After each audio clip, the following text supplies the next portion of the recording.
Whether you are a fresh graduate or an experienced developer, this resource is perfect for your .NET interview preparation. We will equip you with the knowledge you need to make a strong impression. We will cover 25 of the most commonly asked questions, providing clear explanations and real world examples to boost your confidence. Presented by ASP NET and SQL Academy. Let us get started. Welcome to ASP.NET Web API Interview Questions and Answers Part 1. This presentation is designed to help you improve your next .NET developer interview.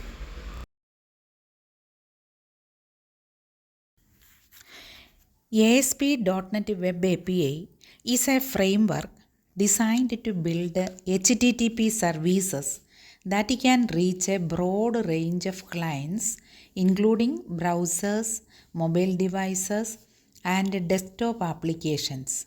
It is ideal for building RESTful application and supports content negotiation like JSON and XML.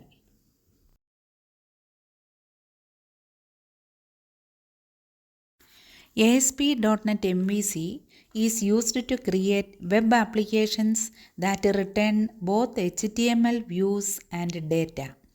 Web API, however, is built specifically to return data in formats like JSON or XML, making it perfect for services. HTTP verbs represent the type of action to be performed. Get retrieves data, post creates new resources, put updates existing resources, delete removes them, and patch is used for partial updates. These verbs align with CRUD operations. REST or representational state transfer is an architectural style that uses HTTP methods for communication. It promotes statelessness, resource-based URIs, and clear separation of client and server.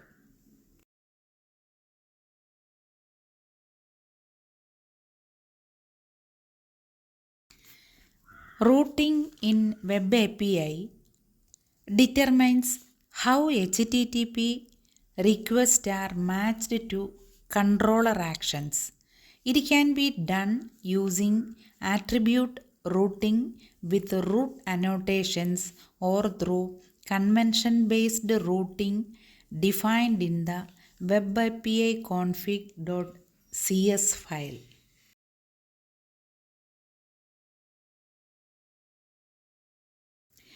Content negotiation is the process by which Web API selects the response format based on the accept header in the request.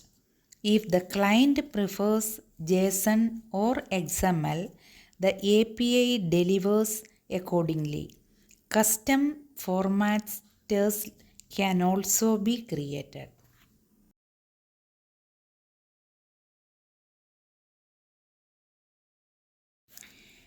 Dependency injection or DI helps reduce coupling by injecting services into controllers or other classes.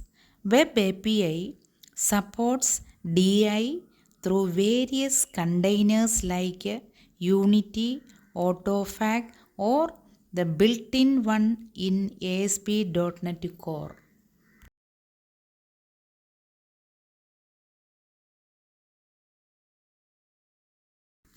Filters in Web API handle concerns that cut across actions or controllers.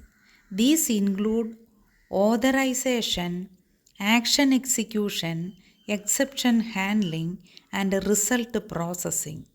You apply them as attributes or globally via configuration. You can handle exceptions in Web API using try-catch blocks for specific logic or use exception filters to manage them globally.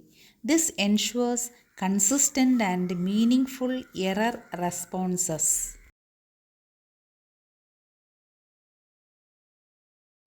Media types tell the server and client what kind of data to send or receive. Common examples are application JSON and application XML. They are used in the accept and content type headers to guide content negotiation.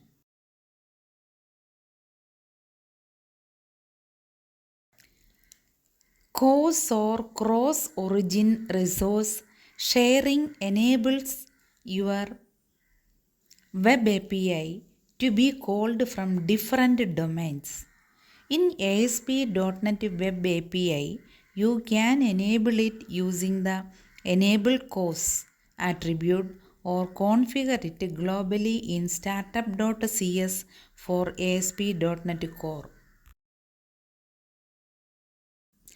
HTTP action result provides a higher level abstraction for creating HTTP responses and promotes cleaner, more testable code. HTTP response message offers more control over the response structure and is used for fine tuning responses.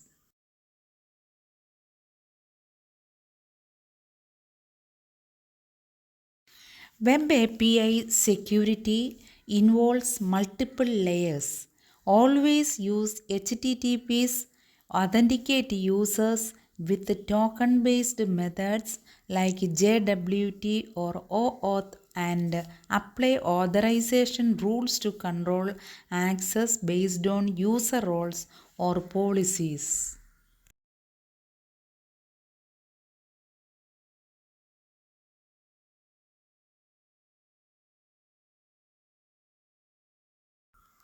In token based authentication, the client sends login credentials and receives a token. This token is included in the authorization header of subsequent request, allowing the server to validate the user's identity.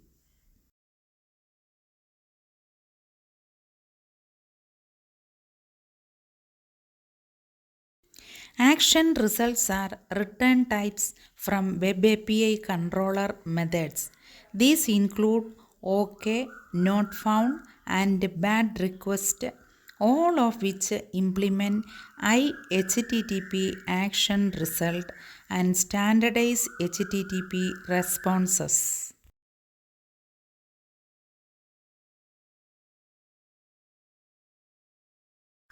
Web API returns JSON by default if the client requests it. You can explicitly specify JSON using attributes like produces application bar JSON or simply return an object via the OK method.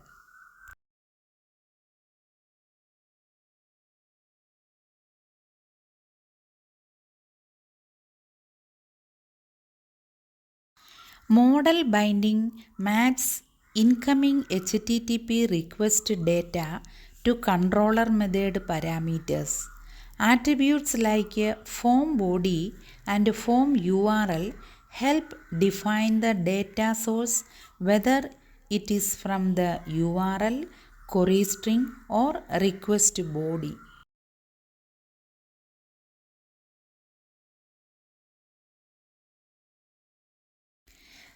Throttling limits the number of API requests a user or client can make within a certain time frame. This helps protect your application from overuse and potential denial of service attacks.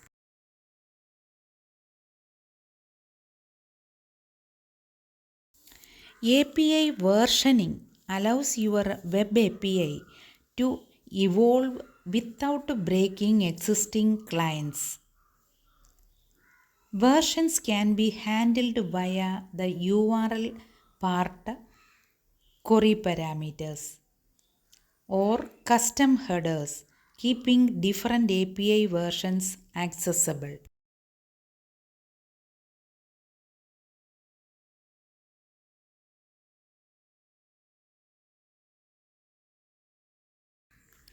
Web API can be hosted in IaaS, which integrate with the ASP.NET pipeline, or self-hosted using OWIN to run inside a console or service.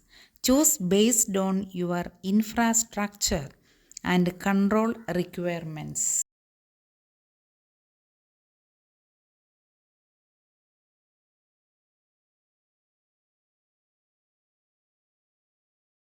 Logging is crucial for monitoring and debugging.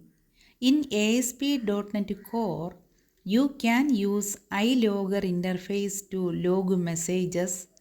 Logs can be directed to files, databases, or external services, and third-party libraries like Serilog or Nlog can be integrated for more advanced logging.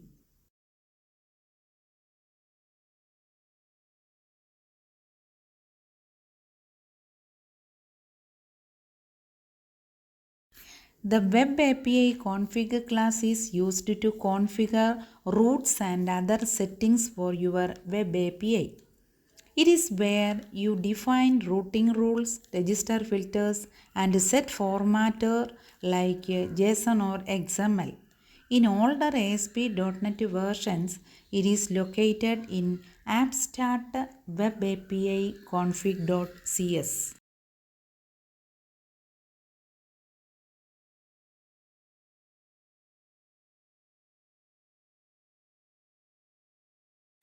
Testing Web API endpoints is essential to ensure functionality. Tools like Postman, Swagger UI help manually test API calls, while unit testing frameworks like NUnit or MSTest allow automated testing of controller logic.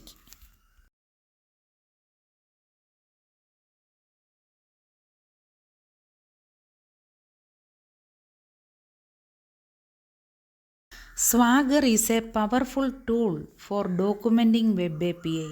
It automatically generates interactive API documentation, which allows developers to understand, test, and integrate with the API efficiently using Swagger UI.